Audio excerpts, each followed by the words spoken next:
కుప్పం అనగానే నేనే గుర్తొస్తా. ప్రపంచం అంతా కూడా కుప్పం పేరెత్తాను, నా పేరెత్తానే కుప్పం అని గుర్తు చేసుకుంటారు.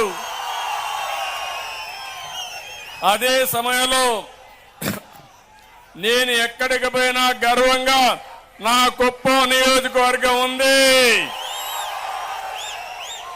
అని కాళ్ళరెగరేసుకొని చెప్పగలుగుతున్నానంటే అది మీరు నా మీద చూపించిన అభిమానం. 35 సంవత్సరాలు, అవునా కాదా? తమిళలో ఒక విషయం గుర్తుపెట్టుకోవాలి. కొంతమంది నాయకులు పోటీ చేసేటప్పుడు వాళ్ళ కులం ఓట్లుంటే అక్కడ పోటీ చేస్తారు, వాళ్ళ మత ఓట్లుంటే అక్కడ పోటీ చేస్తారు.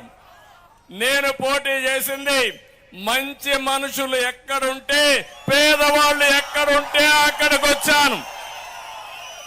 అవునా కాదా? నాకు ఇక్కడ కులస్తులు లేరు, నాకు మతం లేదు, పేదరికమే నా మతం, బడుగు బలహీన వర్గాలే నాకు మొత్తం సర్వస్వం అని చెప్పి కూడా నేను మీకు తెలియజేస్తున్నా. రాష్ట్రంలోనే వెనుకబడిన వర్గాలు ఎక్కువ ఉండే నియోజకవర్గం మన కుప్పం. అలాంటి నియోజకవర్గం తెలుగుదేశం పార్టీ పెట్టినప్పటి నుంచి గన్ షాట్ గా గెలిపిస్తున్నారంటే అది మీ యొక్క అభిమానం. నేను ఇక్కడికి 7 ఎన్నికల్లో పోటీ చేశాను.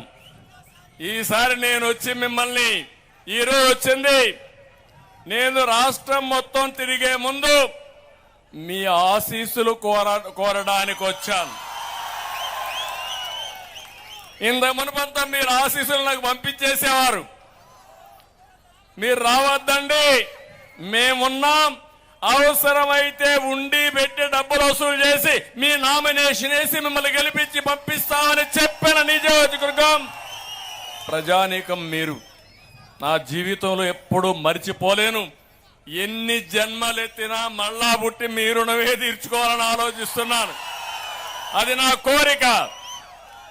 దానికి కారణం మీ మంచితనం, మీరు చూపించిన అభిమానం అని చెప్పి కూడా నేను మీకు తెలియజేస్తున్నా. ఈ రోజు మిమ్మల్ని చూస్తా ఉంటే నాకు అనిపిస్తా ఉంది ఎన్నికల కళ వచ్చేసింది. ఎప్పుడెప్పుడు ఎన్నికలు జరుగుతాయా అని సిద్ధంగా ఉన్నారు. అవునంటే గట్టిగా చప్పట్లు కూడా చెప్పండి అవునని.